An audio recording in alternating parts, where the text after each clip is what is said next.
इस वीडियो में हम बात करने वाले हैं जीएसटी की ऐसी एंट्री के बारे में जो एज एन अकाउंटेंट हम काफी बार गलत करते हैं, जिस कारण हमारा जीएसटीआर 3B प्रॉपरली फाइल नहीं होता है। वीडियो को शुरू से लेकर अंत तक जरूर देखें, काफी इंपॉर्टेंट वीडियो है ये। इस वीडियो में हम बात कर रहे हैं ब्लॉक क्रेडिट के एंट्री के बारे में। ब्लॉक क्रेडिट से आप सोचोगे मैम ये ब्लॉक क्रेडिट क्या होता है। ब्लॉक क्रेडिट का मतलब ये है जिसका क्रेडिट हमें नहीं मिलेगा, जो इनएलिजिबल है क्रेडिट के लिए। कुछ कुछ ऐसी चीजें हैं जो हम बिजनेस के लिए यूज करते हैं, फिर भी उसका क्रेडिट हमें नहीं मिलता है। हम सारा टर्म्स एंड कंडीशन पूरा करते हैं, फिर भी हमें क्रेडिट नहीं मिलता है। तो उसका एंट्री हम टैली प्राइम में कैसे करेंगे? सबसे पहले इस केस में आप देख सकते हैं, मोटर कार के केस में हमको क्रेडिट नहीं मिलता है। कंस्ट्रक्शन अगर हम कराते हैं तो उसका क्रेडिट हमें नहीं मिलता है। केटरिंग सर्विस में क्रेडिट नहीं मिलता है। Club membership, beauty treatment, insurance, चाहे वो लाइफ इंश्योरेंस हो या हेल्थ इंश्योरेंस हो, रेंट अ कैब सर्विस, ये सारी चीजों में हमें क्रेडिट नहीं मिलता है। क्रेडिट नहीं मिलता है मतलब मेरा क्रेडिट ब्लॉक्ड है। तो इसका एंट्री हम टैली प्राइम में कैसे करेंगे वो देखेंगे। तो मैंने एकदम प्रैक्टिकल बिल लिया है जिससे मैं एक्सप्लेन करने वाली हूँ आपको। तो वो बिल हम देखते हैं। जैसे इस केस में मैंने कार का बिल लिया है, ये टैक्स इनवॉइस है जो होंडा कार इंडिया लिमिटेड नाटा प्लास्टिक्स पे रेस कर रहा है। तो नाटा प्लास्टिक ने कार खरीदा है। तो कार नाटा प्लास्टिक के लिए क्या है? इनपुट है जिसका क्रेडिट उसे नहीं मिलेगा, राइट? इनपुट कैपिटल गुड्स जिसका क्रेडिट हमें नहीं मिलने वाला। ठीक है, तो इसकी एंट्री हम कैसे करेंगे टैली प्राइम में वो हम देखते हैं। तो देख सकते हैं यहाँ पर होंडा सिटी एचएसएन कोड दिया गया है, क्वांटिटी दिया गया, अमाउंट इतना है, आउटपुट सीजीएसटी एसजीएसटी और सेस दिया गया है। सेस लगता है मोटर कार पे। तो सबसे पहले हम कंपनी क्रिएट करते हैं। हम टैली प्राइम में आ चुके हैं, क्रिएट कंपनी करते हैं। यहाँ पर आप देख सकते हैं कंपनी का नाम नाटा प्लास्टिक की बुक में हम एंट्री कर रहे हैं। नाटा प्लास्टिक परचेज कर रहा है कार। एड्रेस हम यहाँ से प्रोवाइड कर देते हैं। स्टेट देना बहुत जरूरी है जीएसटी के इम्प्लीकेशन के लिए। स्टेट सही से आप प्रोवाइड करें।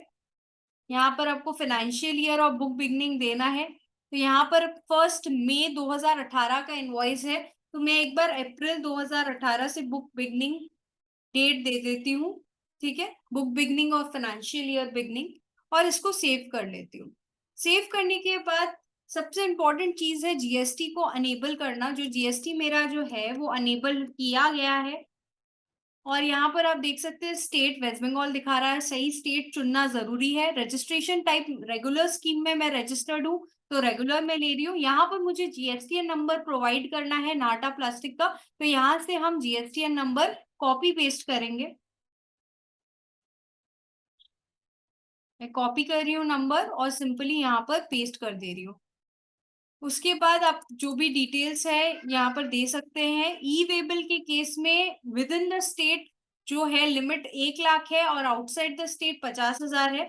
वेस्ट बंगाल के केस में 1 लाख का लिमिट है, तो यहाँ पर मैं प्रोवाइड करके कंट्रोल ए कर रही हूँ। यहाँ पर वापस मैं कंट्रोल ए कर रही हूँ। तो यहाँ पर आप देख सकते हो मैंने जीएसटी अनेबल कर दिया है और कंपनी क्रिएट कर दिया है। अब मैं सिंपली एंट्री करूंगी। मैं वाउचर में जाती हूँ। वाउचर में जाने के बाद यहाँ पर सिंपली मैं कहाँ जाऊंगी? जर्नल में जाऊंगी।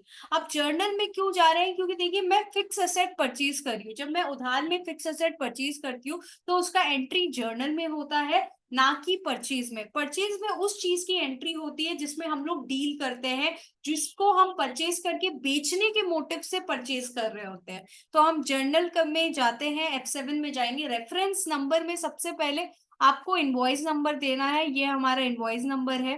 कॉपी कर लेते हैं, पेस्ट कर देते हैं। 16 डिजिट से ज्यादा नहीं होना चाहिए invoice number as per GST. ठीक है, अब यहाँ पर आपको डेट प्रोवाइड करना है, तो सिंपली F2 करके आप डेट 1 मई 2018 दे सकते हैं। यहाँ पर आप डेट चेंज कर सकते हैं। 1 मई 2018 में प्रोवाइड कर रही हूँ। अब एंट्री हमको क्या करना है? होंडा सिटी का मेरे को एंट्री करना है। होंडा सिटी मैं खरीद रही हूँ, तो सबसे पहले लेजर जो है वो क्रिएट करना होगा। ऑल्ट सी करके मैं होंडा सिटी का लेजर जो है क्रिएट कर रही हूँ। कि किसके अंदर आएगा? ये मेरा फिक्स एसेट है, तो फिक्स एसेट के अंदर आएगा। बिल बाय बिल अगर आप मेंटेन करना चाहे तो कर सकते हैं। यहाँ पर जीएसटी एप्लीकेबल रहेगा, यस करेंगे। और ये वाला जो डायलॉग बॉक्स है बहुत इंपॉर्टेंट है, यहाँ पर आप कैपिटल गुड्स लिख सकते हैं, ये मेरा कैपिटल गुड्स है। एचएसएन जो है आपका 8706 आप डाल सकते हैं। नॉन जीएसटी गुड्स नहीं है तो नो करना है। टैक्सेबिलिटी में टैक्सेबल करना है। रिवर्स चार्ज इसमें एप्लीकेबल नहीं है, लेकिन ये इनएलिजिबल है आईटीसी के लिए, मतलब इसका क्रेडिट मुझे नहीं मिलेगा। मोटर कार का जनरली क्रेडिट नहीं मिलता, कुछ कुछ एक्सेप्शनल केस होता है। आप मेरा वीडियो देख सकते हैं ब्लॉक क्रेडिट पे, जो डिस्क्रिप्शन बॉक्स में दिया गया है। तो इनएलिजिबल फॉर आईटीसी को यस करना है। यहाँ पर आपको रेट बताना है। रेट अगर आप बोले तो मोटर कार पे 28% लगता है और सेस 20% लगता है। तो मैंने पूरा डिटेल्स जो है वो दे दिया है। सबसे इंपॉर्टेंट चीज है इज इनएलिजिबल फॉर आईटीसी को यस करना है और कंट्रोल ए करके सेव करना है और यहाँ पर गुड्स देना है, कंट्रोल ए करना है और एंटर मारना है। अब यहाँ पर 8,50,000 अमाउंट है, ठीक है। अब डेबिट क्या होगा मेरा, इनपुट सीजीएसटी। तो इनपुट सीजीएसटी मैं डेबिट कर रही हूँ। आप बोल रहे हो मैम क्रेडिट तो मिलेगा ही नहीं, तो आप डेबिट क्यों कर रहे हो? एक बार टैली को बताने के लिए मुझे डेबिट करना पड़ेगा इनपुट सीजीएसटी, एसजीएसटी और सेस मेरा कितना है। तो इनपुट सीजीएसटी मेरा कहाँ पर आएगा, ड्यूटीज एंड टैक्सेस में आएगा, जीएसटी में आएगा, और ये मेरा सेंट्रल टैक्स होगा टैक्स टाइप में, ठीक है। अब यहाँ पर मैं दे सकती हूँ 1,19,000। फिर डेबिट मेरे को क्या करना है, इनपुट एसजीएसटी करना है। ये किसके अंदर आएगा, ड्यूटीज एंड टैक्सेस, जीएसटी और ये स्टेट टैक्स। कंट्रोल ए, 1,19,000, ठीक है। और डेबिट वापस से मेरे को इनपुट सेस करना है। इनपुट सेस मैं क्रिएट कर रही हूँ। ये मेरा ड्यूटीज एंड टैक्सेस में आएगा, जीएसटी में आएगा और ये आपका सेस में आएगा। अब वैल्यूएशन में बेस्ड ऑन वैल्यू में होगा। वैल्यूएशन अगर आपको करना है तो बेस्ड ऑन वैल्यू, ठीक है। तो ये आपका 1,70,000 रुपया आ गया, ठीक है। क्रेडिट कौन होगा, क्रेडिट मेरा पार्टी होगा। पार्टी का नाम आप यहाँ पर देख सकते हैं, Honda car India limited. Simply इसको क्रिएट करते हैं, होंडा कार इंडिया लिमिटेड। ये किसके अंदर आएगा, ये मेरा सन्ड्री क्रेडिटर के अंदर आएगा।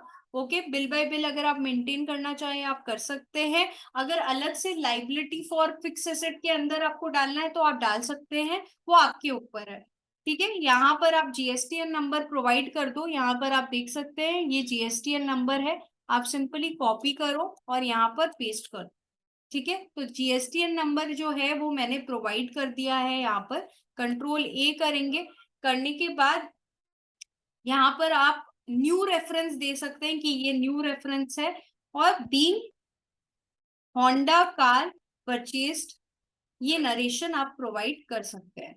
इसके बाद ये जो है इसका इफेक्ट कहाँ पर होगा हम देखते हैं, जीएसटीआर 3B में कैसे इसका इफेक्ट आएगा।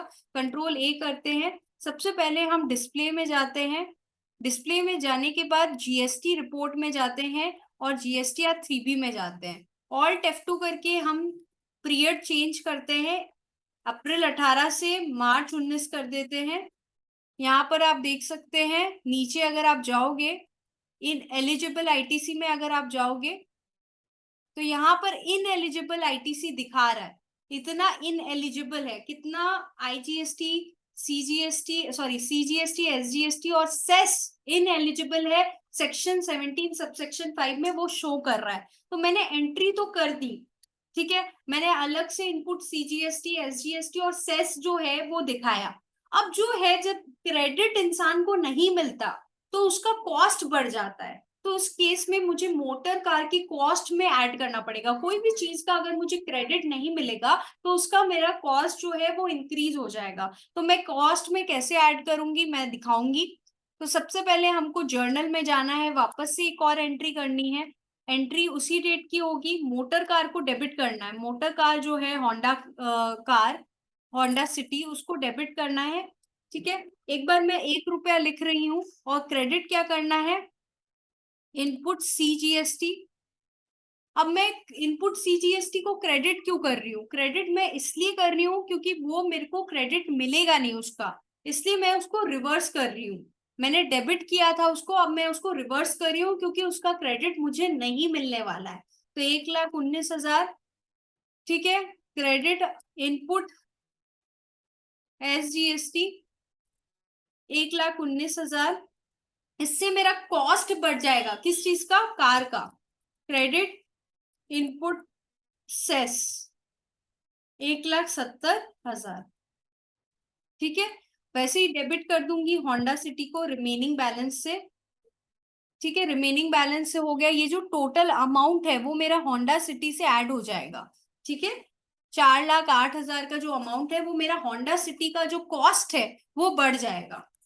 Being ITC reversed and Honda city cost increased.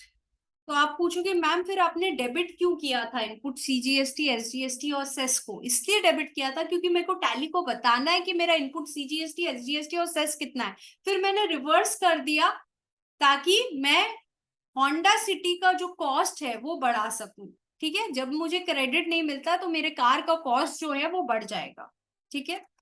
अब इसका इफेक्ट कहाँ आएगा, अगर आप बैलेंस शीट में देखो तो मेरा फिक्स एसेट पूरा इतना अमाउंट से इंक्रीज हो गया है, ठीक है, 12,58,000 से, क्योंकि उसका क्रेडिट मुझे नहीं मिला है, ठीक है। और मेरा जो DOG है इसमें GSTR 3B में आप देखोगे यहाँ पर रिवर्स चार्ज में आपको अमाउंट शो करेगा। मैं आपको डेट चेंज करके बता रही हूँ, एक बार स्पेस मार के डेट चेंज कर रही हूँ। और एलिजिबल ITC में अगर आप देखोगे तो यहाँ पर आपको दिखेगा कि इतना इन एलिजिबल ITC है एज पर सेक्शन 17 सबसेक्शन 5। तो ये एंट्री काफी अकाउंटेंट नहीं करते, जिस कारण 3B के फाइलिंग के टाइम ये कंफ्यूजन आता है कि इन एलिजिबल ITC कितना है। तो ये एंट्री करना बहुत जरूरी है, आप लोग को ये ध्यान से ये एंट्री टैली प्राइम में जरूर करना चाहिए। एज एन अकाउंटेंट अगर आपको अकाउंट्स में जीरो से हीरो बनना है तो ये एंट्री करना बहुत जरूरी है। तो अगर आपको हमारा वीडियो अच्छा लगता है तो जरूर लाइक कीजिए, सब्सक्राइब करिए हमारा चैनल सबसे पहले वीडियो पाने के लिए, और शेयर जरूर करें। आप कमेंट करते हैं तो हमें बहुत अच्छा लगता है, प्रोत्साहन बढ़ता है हमारा वीडियो बनाने के लिए। तो जरूर कमेंट करिए। Thank you so much guys for your time and patience. मैं नेक्स्ट वीडियो जरूर आपको जल्दी बना के दूंगी। Thank you.